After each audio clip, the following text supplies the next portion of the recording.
Second P C exam ಇನ್ನೇನೋ ಕೆಲವು ದಿನಗಳಲ್ಲಿ ಸ್ಟಾರ್ಟ್ ಆಗ್ತಿದೆ. ಇಲ್ಲಿ ಸಾಕಷ್ಟು ಜನಕ್ಕೆ ಆಗಲೇ ಭಯ ಬಂದಿರುತ್ತೆ, ನಾನು ಪಾಸ್ ಆಗ್ತೀನೋ ಆಗಲ್ವಾ ಅನ್ನೋದು. ಇನ್ನು ಕೆಲವ್ರಿಗೆ ಡೌಟ್ ಇರುತ್ತೆ, ನಾನು ಅಂದ್ಕೊಂಡಿರೋಷ್ಟು ನನಗೆ ಸ್ಕೋರಿಂಗ್ ಬರುತ್ತಾ ಬರಲ್ವಾ, ಬಂದಿಲ್ಲ ಅಂದರೆ ಏನು ಮಾಡೋದು ಅನ್ನೋದು ಕೂಡ ಇರುತ್ತೆ.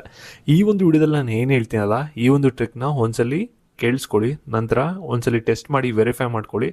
ಡೆಫಿನೆಟ್ಲಿ ಇದನ್ನ ಎಕ್ಸಾಮಲ್ಲಿ ಇಂಪ್ಲಿಮೆಂಟ್ ಮಾಡಿ ಡೆಫಿನೆಟ್ಲಿ ಒಳ್ಳೆ ಸ್ಕೋರ್ ಅಂತೂ ಮಾಡ್ತೀರಾ. ಮಿನಿಮಮ್ ಫಸ್ಟ್ ಕ್ಲಾಸ್ ಮಾರ್ಕ್ಸ್ ಅಂತೂ ತೊಗೋಬೋದು, ಅದಂತೂ ನಾನು ಗ್ಯಾರಂಟಿ ಕೊಡ್ಬೋದು. ಓಕೆನಾ? ಏನೇನು ಟ್ರಿಕ್ಸ್ಗಳನ್ನ ಯೂಸ್ ಮಾಡಬೇಕು, ಯಾವ ರೀತಿ ಎಕ್ಸಾಮ್ಗೆ ಪ್ರಿಪೇರ್ ಆಗಬೇಕು, ಇದ್ರ ಬಗ್ಗೆ ಡೀಟೇಲಾಗಿ ಈ ಒಂದು ವಿಡಿಯೋದಲ್ಲಿ ತಿಳಿಸ್ಕೊಡ್ತೀನಿ. ವಿಡಿಯೋನ ಗಮನ ಇಟ್ಟು ನೋಡ್ತಾ ಹೋಗಿ. ಈ ವರ್ಷ ನೀವೇನಾದರೂ ಸೆಕೆಂಡ್ ಪಿ ಯು ಸಿ ಎಕ್ಸಾಮ್ನ ಬರೀಬೇಕು ಅಂತ ಅಂದ್ಕೊಂಡಿದ್ರೆ, ಓಕೆನಾ? ಅದಕ್ಕಿಂತ ಮುಂಚೆ ಯಾರು ಚಾನಲ್ ಸಬ್ಸ್ಕ್ರೈಬ್ ಮಾಡ್ಕೊಂಡ್ರಲ್ಲ, ಪ್ರತಿಯೊಬ್ಬರು ಕೂಡ ಸಬ್ಸ್ಕ್ರೈಬ್ ಮಾಡ್ಕೊಳ್ಳಿ. ಹಾಗೆ ಪ್ರತಿಯೊಬ್ಬರು ಕೂಡ ವಿಡಿಯೋಗೊಂದು ಲೈಕ್ ಕೊಡಿ. ಯಾಕೆಂದರೆ ಮಾಡುವಂಥ ಒಂದು ಸಣ್ಣ ಲೈಕ್, ಒಂದು ಸಬ್ಸ್ಕ್ರೈಬ್ ಇಂದ ನಿಮ್ಗೆ ಇದೇ ರೀತಿ ಕಂಟಿನ್ಯೂಸ್ ಆಗಿ ಒಂದು ಅಪ್ಡೇಟ್ಸ್ಗಳನ್ನ ನೀಡ್ತಾ ಇರ್ಬೋದಾಗಿರುತ್ತೆ. ಎಷ್ಟೊಂದು ಜನ ವಿದ್ಯಾರ್ಥಿಗಳಿಗೆ ಏನಾಗಿರುತ್ತೆ ಅಂದರೆ, ಮ್ಯಾಥ್ಸು ಮತ್ತು ಫಿಸಿಕ್ಸ್ ಅಂದರೆ ತುಂಬ ಕಷ್ಟ ಇರುತ್ತೆ. ಮ್ಯಾಥ್ಸ್ ಎಲ್ಲ ಸೇಮ್ ಕ್ವಶನ್ಸ್ ಬರ್ತಾ ಇದ್ರು ಕೂಡ ಎಷ್ಟೊಂದು ಜನರಿಗೆ ಸಾಲ್ವ್ ಮಾಡೋಕೆ ಆಗ್ತಾ ಇರಲ್ಲ. ಅದಕ್ಕೋಸ್ಕರ ಮೈ ಮಿತ್ರ ಅಕಾಡೆಮಿ ಕಡೆಯಿಂದ ಒಂದು ರಿವಿಷನ್ ಕ್ಲಾಸ್ನ ಮಾಡ್ತಾ ಇದ್ದಾರೆ. ನಾಳೆಯಿಂದನೇ ಕ್ಲಾಸಸ್ ಸ್ಟಾರ್ಟ್ ಆಗ್ತಿದೆ. ಮತ್ತು ಫ್ಯಾಕಲ್ಟಿ ಬಂದ್ಬಿಟ್ಟು BMS ಕಾಲೇಜಲ್ಲಿ ಇಂಜಿನಿಯರಿಂಗ್ನ ಮುಗಿಸಿ ಒಂದು ಟಾಪ್ MNCಲಿ ಕೆಲಸ ಮಾಡ್ತಾ ಇದ್ದಾರೆ ಈಗ ಪ್ರೆಸೆಂಟ್ಲಿ. ಇವಾಗ ಇವ್ರ ಹತ್ರ ಕೋಚಿಂಗ್ ತೊಗೊಂಡಿರುವಂಥ ವಿದ್ಯಾರ್ಥಿಗಳು ಎಂಥ ಒಳ್ಳೆ ಕಾಲೇಜುಗಳಲ್ಲಿ ಓದ್ತಾ ಇದ್ದಾರೆ ಅನ್ನೋದು ಸ್ಕ್ರೀನ್ ಮೇಲೆ ನೀವು ನೋಡ್ಬೋದು.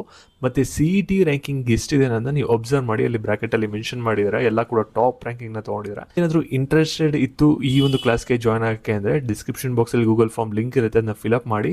ಕ್ಲಾಸಸ್ ಪ್ರೈಸ್ ಬಂದ್ಬಿಟ್ಟು ನಿಮಗೆ 999 ರೂಪೀಸ್ ಇರುತ್ತೆ. ವಿಡಿಯೋನ ಪ್ರತಿಯೊಬ್ಬರು ಕೂಡ ಗಮನ ಇಟ್ಟು ನೋಡ್ತಾ ಹೋಗಿ. ಇಲ್ಲಿ ನೋಡಿ, ಸೆಕೆಂಡ್ ಪಿ ಯು ಸಿ ಎಕ್ಸಾಮಲ್ಲಿ ಸ್ಕೋರ್ ಮಾಡೋದು ತುಂಬ ಅಂದರೆ ತುಂಬಾ ಈಸಿ. ಫಸ್ಟ್ ಕ್ಲಾಸ್ ಮಾರ್ಕ್ಸ್ ಅಂತೂ ಈಸಿಯಾಗಿ ಸ್ಕೋರ್ ಮಾಡ್ಬೋದು, ಏನು ಕೂಡ ತೊಂದರೆ ಇಲ್ಲ. ಫಸ್ಟ್ ನೀವೇನು ಮಾಡಿ ಅಂದರೆ ಬ್ಲೂ ಪ್ರಿಂಟ್ನ ಓಪನ್ ಮಾಡ್ಕೊಳ್ಳಿ. ಒಂದು ಬ್ಲೂ ಪ್ರಿಂಟ್ಸ್ ನಿಮ್ಮ ಕಾಲೇಜಲ್ಲಿ ಕೊಟ್ಟಿರ್ಬೋದು ಅಂತ ಅನ್ಕೋತೀನಿ. ಏನಾದರೂ ಕೊಟ್ಟಿಲ್ಲ ಅಂದರೆ ಡಿಸ್ಕ್ರಿಪ್ಷನ್ ಬಾಕ್ಸಲ್ಲಿ ಟೆಲಿಗ್ರಾಮ್ ಮತ್ತು ವಾಟ್ಸಪ್ ಚಾನಲ್ ಇದೆ, ಅದಕ್ಕೆ ಪ್ರತಿಯೊಬ್ಬರು ಕೂಡ ಜಾಯ್ನ್ ಆಗಿ. ಅಲ್ಲಿ ನಿಮಗೆ ಬ್ಲೂ ಪ್ರಿಂಟ್ಸ್ ಮತ್ತು ಸೆಕೆಂಡ್ ಪಿ ಯು ಸಿ ಎಕ್ಸಾಮ್ಗೆ ಸಂಬಂಧಪಟ್ಟ ಇಂಪಾರ್ಟೆಂಟ್ ಸ್ಟಡಿ ಮೆಟೀರಿಯಲ್ಸ್ಗಳನ್ನ ಶೇರ್ ಮಾಡ್ತಾ ಇರ್ತೀನಿ. ನಿಮಗೆ ಎಕ್ಸಾಮ್ಗೆ ತುಂಬಾ ಹೆಲ್ಪ್ಫುಲ್ ಆಗುತ್ತೆ. ಓಕೆನಾ? ಇಲ್ಲಿ ಫಸ್ಟು ನೀವೆಲ್ಲರೂ ಕೂಡ ಮಾಡುವಂಥ ತಪ್ಪೇನಂದರೆ, ಇಲ್ಲಿ ಸ್ಟಾರ್ಟಿಂಗಿಂದ ಓದ್ಕೊ ಬರ್ತೀರಾ, ಲಾಸ್ಟಲ್ಲಿ ಟೈಮ್ ಸಾಲಲ್ಲ, ಲಾಸ್ಟಲ್ಲಿ ಏನು ಲೆಸನ್ಸ್ಗಳಿರುತ್ತಲ್ಲ ಅದನ್ನ ಬಿಟ್ಬಿಡ್ತೀರಾ. ಆ ರೀತಿ ಮಾಡೋಕ್ಕೆ ಹೋಗ್ಬಿಡಿ. ಇಲ್ಲಿ ಫಸ್ಟು ನೀವು ಯಾವ ಚಾಪ್ಟರ್ ಓದ್ತಾ ಇರಾ ಅದನ್ನ ನೋಡ್ಕೊಳ್ಳಿ. ಅದಕ್ಕೆ ಎಷ್ಟು ಮಾರ್ಕ್ಸ್ ಅಲೌಟ್ ಆಗಿದೆ, ಈ ಒಂದು ಚಾಪ್ಟರ್ ಓದಿದ್ರೆ ನನಗೆ ಟೋಟಲಿ ಎಷ್ಟು ಮಾರ್ಕ್ಸ್ ಸ್ಕೋರ್ ಮಾಡ್ಬೋದು ಅನ್ನೋದನ್ನು ಕೂಡ ನೋಡ್ಕೊಳ್ಳಿ. ಓಕೆನಾ? ಅದ್ರ ಬೇಸಿಸ್ ಮೇಲೆ ನೀವು ಒಂದು ಲೆಸನ್ಗಳನ್ನ ಯಾವುದನ್ನ ಓದಬೇಕು ಅನ್ನೋದನ್ನ ಫಸ್ಟು ಟಿಕ್ ಡೌನ್ ಮಾಡ್ಕೊಳ್ಳಿ. ಓಕೆನಾ? ನಂತರ ನಿಮಗೆ ಯಾವುದು ಓದೋಕ್ಕಾಗಲ್ವಲ್ಲ, ಅದನ್ನ ನೀವು ಯಾವ್ದು ಬಿಟ್ಟಿದ್ದೀರಾ, ಅದು ಬಿಟ್ಟರೆ ನಿಮ್ಗೆ ಏನಾದರೂ ಮಾರ್ಕ್ಸ್ ಹೋಗಲ್ವ ಅನ್ನೋದು ಕೂಡ ಇಲ್ಲಿ ಚೆಕ್ ಮಾಡ್ಕೋಬೇಕಾಗುತ್ತೆ. ಇಲ್ಲಿ ನೋಡಿ, 11 ಮಾರ್ಕ್ಸ್ ಇದೆ. ಈ ಒಂದು 11 ಮಾರ್ಕ್ಸ್ ಏನಾಗಿದೆ ಅಂದರೆ ಡಿವೈಡ್ ಆಗಿದೆ. ಇಲ್ಲಿ 1 ಮಾರ್ಕ್ಸ್ 1 ಕ್ವಶನ್ ಬರುತ್ತೆ, 2 ಮಾರ್ಕ್ಸ್ 1 ಕ್ವಶನ್ ಬರುತ್ತೆ, 3 ಮಾರ್ಕ್ಸ್ 1 ಕ್ವಶನ್ ಬರುತ್ತೆ, ಹಾಗೆ 5 ಮಾರ್ಕ್ಸ್ 1 ಕ್ವಶನ್ ಬರುತ್ತೆ. ಓಕೆನಾ? ಈ ಒಂದು ಚಾಪ್ಟರ್ನ ಓದಿದ್ರೆ ಆಲ್ಮೋಸ್ಟ್ ಎಲ್ಲ ಮೇನ್ಸಲ್ಲೂ ಕೂಡ ಒಂದೊಂದು ಕ್ವಶನ್ನ ನೀವು ಅಟೆಂಡ್ ಮಾಡ್ಬೋದು. ಓಕೆನಾ? ಈ ರೀತಿ ನೀವೊಂದು ಪ್ಲ್ಯಾನ್ ಮಾಡಿಕೊಂಡು ಯಾವೊಂದು ಚಾಪ್ಟರ್ಸ್ಗಳಿಗೆ ಹೈಯೆಸ್ಟು ಮಾರ್ಕ್ಸ್ ಅಲೌಟ್ ಆಗಿದೆ ಆ ಒಂದು ಚಾಪ್ಟರ್ಗಳನ್ನ ಫಸ್ಟ್ ಕವರ್ ಮಾಡ್ಕೊಳ್ಳೋಕ್ಕೆ ಟ್ರೈ ಮಾಡಿ. ಕಮ್ಮಿ ಮಾರ್ಕ್ಸ್ ಈ ಅಲೌಟ್ ಆಗಿರುವಂಥ ಚಾಪ್ಟರ್ನ ಲಾಸ್ಟ್ಲಿ ಇಟ್ಕೊಳ್ಳಿ ಯಾವಾಗಲೂ ಕೂಡ ಓದೋಕ್ಕೆ.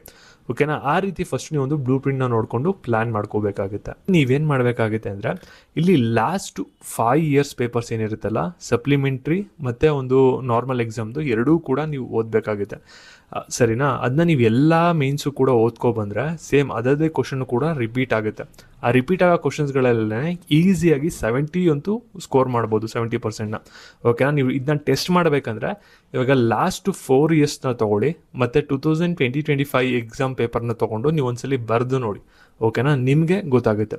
ಮತ್ತು ನೀವು ಕ್ವಿಕ್ಕಾಗಿ ರಿವಿಷನ್ ಮಾಡಬೇಕಂದ್ರೆ ನೀವೇನು ಮಾಡಬೇಕಾಗುತ್ತೆ ಅಂದರೆ, ಈ ರೀತಿ ಒಂದು ಮೈಂಡ್ ಮ್ಯಾಪ್ನ ರೆಡಿ ಮಾಡ್ಕೋಬೇಕು. ಸಿಂಗಲ್ ಪೇಜಲ್ಲೇ ಆ ಒಂದು ಚಾಪ್ಟರ್ದು ಕಂಪ್ಲೀಟ್ ಸಮ್ಮರಿ ಮತ್ತು ಇಂಪಾರ್ಟೆಂಟ್ ಟಾಪಿಕ್ಸು ಮತ್ತು ಇಂಪಾರ್ಟೆಂಟ್ ಪಾಯಿಂಟ್ಸ್ ಎಲ್ಲ ಕೂಡ ಕವರ್ ಆಗಿರಬೇಕು. ಈ ಥರ ಕ್ರಿಯೇಟ್ ಮಾಡಿ ಇಟ್ಕೊಂಡಿತ್ತು ಅಂದರೆ ನೀವು ಈಸಿಯಾಗಿ ಸ್ಕೋರ್ ಮಾಡ್ತೀರಾ 90+ನ. ಓಕೆನಾ? ನೆಕ್ಸ್ಟು ಪ್ರತಿಯೊಂದು ಪೇಪರ್ ಕೂಡ ಸೆಟ್ ಆಗಬೇಕಾದ್ರೆ ಇಲ್ಲಿ 3 ಡಿವಿಷನ್ ಇರುತ್ತೆ. ಅಂದರೆ ಒಂದು ಈಸಿ, ಮೀಡಿಯಮ್ಮು ಮತ್ತು ಡಿಫಿಕಲ್ಟ್ ಲೆವೆಲಿರುತ್ತೆ. ಈ ಡಿಫಿಕಲ್ಟ್ ಲೆವೆಲ್ನ ನೀವು ಕ್ರ್ಯಾಕ್ ಮಾಡಿದ್ರೆ ಮಾತ್ರ 90+ ಸ್ಕೋರ್ ಮಾಡ್ತೀರಾ. ನೀವು ಜಸ್ಟ್ ಈಸಿ ಮೀಡಿಯಮ್ ಚಾಪ್ಟರ್ಸ್ ಅಥವಾ ಪಾಯಿಂಟ್ಸ್ಗಳನ್ನ ನೀವು ಓದ್ಕೋತೀರಾ ಅಂದರೆ ಏನಾಗುತ್ತೆ ಅಂದರೆ, ನೀವು ಜಸ್ಟ್ ಏನಾಗ್ತೀರಾ ಅಂದರೆ 70-80% ಆ ರೇಂಜಲ್ಲಿ ಬರ್ತೀರಾ. ಓಕೆನಾ?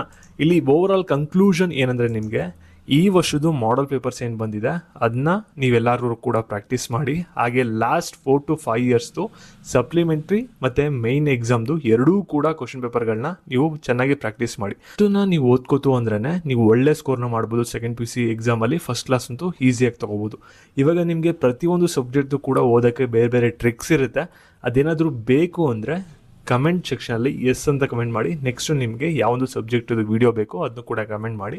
ಅದೇ ಈ ಒಂದು ವಿಡಿಯೋನ ನಿಮ್ಮ ಫ್ರೆಂಡ್ಸ್ಗಳಿಗೂ ಕೂಡ ಶೇರ್ ಮಾಡಿ. ಮತ್ತು ಇದೇ ರೀತಿ ಅಪ್ಡೇಟ್ಸ್ಗಾಗಿ ಚಾನಲ್ನ ಸಬ್ಸ್ಕ್ರೈಬ್ ಮಾಡ್ಕೊಳ್ಳೋದನ್ನ ಮರಿಬೇಡಿ. Thank you.